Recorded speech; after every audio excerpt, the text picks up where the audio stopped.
We're just going to get straight into it.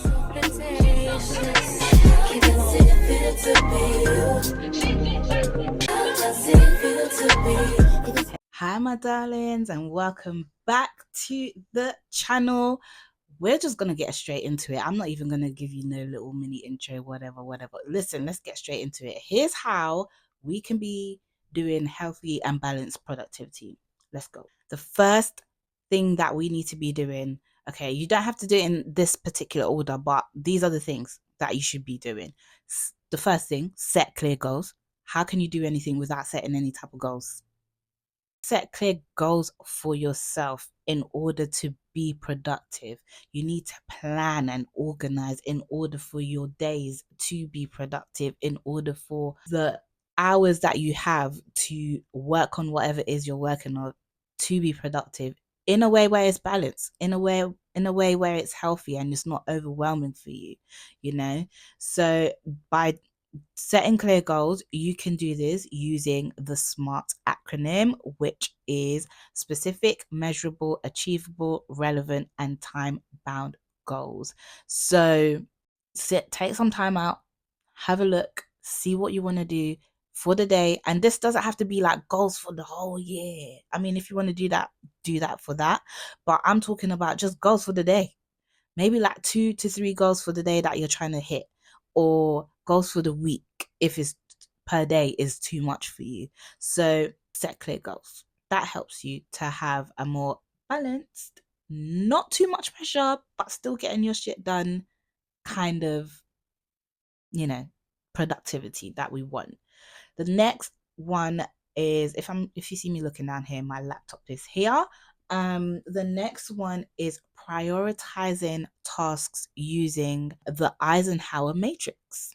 Now, how this works is you have to divide your tasks into 4 categories. First one would be urgent and important. Second one, important but not urgent. Third one, urgent but not important. And the fourth one, neither urgent nor important. And I like to do this, especially for like if I've got quite a bit to do and I haven't had the time to get things done. I'll literally get a piece. I like paper and pen. I'm old school. I'll get a piece of paper, put across in the middle, and then I'll have my 4 categories, and then I put things in whatever category, and that helps me to kind of organize what needs to be done, what's more urgent than the other thing. Because listen, we are human beings, and most human beings, we would rather pick the really, really, really easy thing to do that doesn't have to take up lots of brain power. Yeah, we do that. We all do that. But this allows you to actually see what's important, pen to paper in front of your eyes, so that you know what you have to actually deal with first and get that done. And then the rest of the day can be a lot more easier for you. So listen, this hack, if you don't know, you need to be using this one for the productivity lovers. Eisenhower matrix. Get onto it. The next tip is utilizing time blocking. Now, this one, me and time blocking is a hit and miss sometimes. Sometimes it works, sometimes it doesn't work. So I'm still what's the word? I'm still playing with it. I'm still trying to see if I like it or not.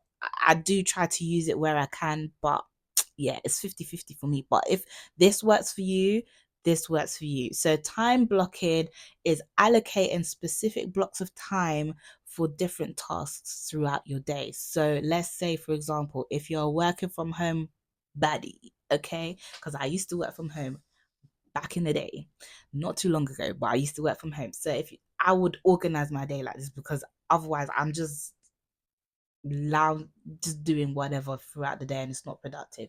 So I'll be like, okay, between 9 and 11:30 I need to do this specific task. From 11:30 to 12:30, that's my hour to either have lunch or to just have a break, to go for a walk, to just kind of break up my day.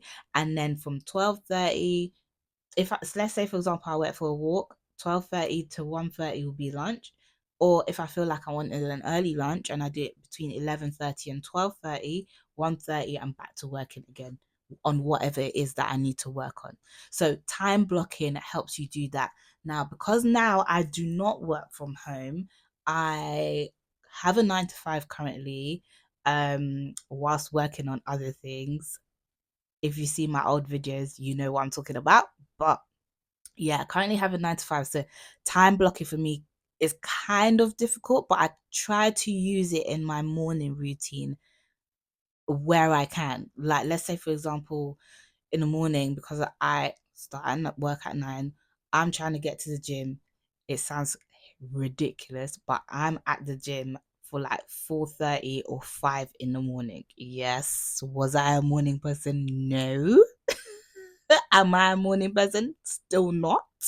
But I want to be in the gym between by 4:30, really, maximum 5, so that I'm out before 6. So that's my time block of me working out, because I have to go to the gym. I'm currently using public transport, so it takes me a bit longer to get to the gym. So yeah, hence why I time block that period of my morning routine dedicated to working out. And then when I get back, I have a dedicated time for my time with God. If you watch my other video, I mentioned that.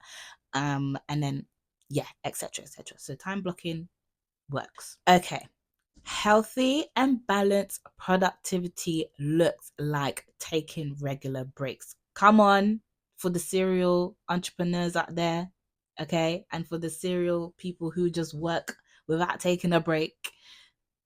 Taking breaks is what makes your life a lot more easier. It's a lot more healthier for you. It's a lot more balanced, and you get more work done. You can do this by using the Pomodoro technique. I love this because it gives you, like, you've got different timings. There's the one that's 25 minutes, and then you get like a 10-minute break, and then you work for 25 minutes, 10-minute break, then work for another 25 minutes. Or you could do 45 minutes, then you get like a 15-minute break, and then work. That kind of, it breaks up your cycle of how you're working. The Pomodoro, you can find Pomodoro clocks on Google. You can find it on YouTube. There's people who have, like, their channel is dedicated to Pomodoro, and I love it. I am here for it. Okay, so that is a great way to be balanced and have great productivity without doing too much, you know. The next tip is to limit your multitasking. Now, that, I don't know about you, but I believe that most women multitask. Men, some of them can, most cannot, but some of them can. But women, we are very, very good at multitasking, and it can come to an advantage, and sometimes it can be a disadvantage. And when it's a disadvantage, is because our brains are working on overdrive on different little mini things, like here. No, no, no, no, no. That's too chaotic. Sometimes it can be chaotic. So it's best to, especially if you've got things to do that day, it's best to focus on one task at a time and put your all into that one task, so you can do that task well, or you can do that thing well, whatever it is that you've dedicated that time to doing that thing. Does that make sense? I hope it makes sense. But yeah, limit multitasking. Simple as that. Limit multitasking. Now, this tip, not everyone's gonna like it, not everyone's gonna dig it, not everyone's gonna be into it, but if it's for you, it's for you. Incorporate mindfulness and meditation. Some people don't like it. They don't like a whole meditation. Some people can't even meditate, and I hear it and I get it, and I'm just like, okay, cool. I get it, because it's difficult. If you haven't done it before, it is difficult to just sit and meditate. There are videos on YouTube that are guided meditations, so it tells you what you need to do. So that is a lot easier. My favorite one that I used to start with, I think the channel's called Great Meditation. I'm gonna tag them below. Great Meditation, and they have their 5-minute ones. You see that? I just need 5 minutes. Sometimes you just need 5 minutes. They do 10 minutes one, they do 10-minute ones, they do longer ones, but they have a specific one, where specific channel where it's 5 minutes of meditation. They tell you what to do in that meditation. Love it, love it, love it. But just having mindfulness, just spending each day just being present with yourself. That's what I'm trying to say. So it really, really helps having a nice, healthy, balanced day and not feeling too overwhelmed. You're just taking in the moment of what you're doing. Sometimes, usually during break times, that's like the best time to do it. So yeah, try it out. See how you feel. For healthy but balanced productivity, practicing healthy habits. What does this look like? Going to bed on time. I know there's people that do not go to bed on time at all. Like they are night owls. There are some people their bedtime is a bit mad, but whenever you decide to sleep, just make sure you have enough sleep. That's the thing. Like get enough sleep, eat well, exercise regularly, just healthy things to keep you feeling good and feeling healthy and looking after your body and your mind. And also I'm gonna add this into this part here, your spirit, and that for me is time with the Lord. Okay. So feeding your spirit, having time in prayer, worship music, reading the Bible as much as you can, reading scriptures that relate to you, just feed and look after yourself all the way around. If you have to go to therapy, try that. If you haven't and you've been scared to try it, I would recommend go and try. Go and see what works for you. This is not sponsored, by the way, but from what I've heard, BetterHelp is really, really, really good because you get to choose who you would like to have as your therapist. And if you're not happy with them, you can change the person. So there's that. Journaling, just nice, healthy habits to do for everyday purpose to just live a nice, long, and healthy life. Yeah, cool. This is a really good one. Set boundaries. Set boundaries with yourself, with time. Just set boundaries, yeah? Because sometimes sometimes we tend to just kind of just go over the line a little bit, especially in terms with like work and time, and because we're talking about productivity here.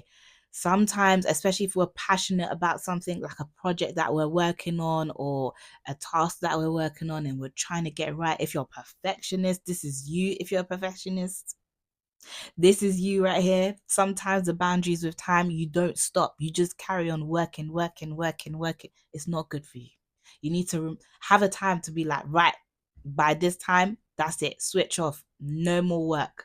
This time is for myself or time with my family, time just nothing to do with work. So have that boundary for yourself in terms of productivity and working, and especially if you work from home as well, that's quite, you tend to not see the time and you're like, oh my God, I'm looking at a non-existent watch. I usually wear my watch, guys. I'm not wearing any jewelry right now, but anyway, you'll look at the time and see time has gone and you're like, oh my gosh, I need to like eat and sort myself out and da da da. So set boundaries for yourself, please, please. That's the way to be balanced and to have a good productivity routine. The last thing that I want to say, which is very good for productivity and very good for just having that balanced kind of productivity, healthy and balanced productivity, is focus on the results of the thing that you are doing rather than the amount of hours worked. What I mean by this is shift your mindset from measuring your productivity, like focus more on what you've managed to achieve for the day rather than, oh my God, I've worked so many hours today, I've worked 8 hours today. No. What have you achieved in that 8 hours? That's what's more important. Do you get what I mean? So yeah, just shift your mindset on that. And yeah, you'll be working like a dream, lovely, healthy, and balanced productivity. If you love this video, make sure you give it a thumbs up. Subscribe to the channel if you haven't already. And I'll see you in the next one. Bye.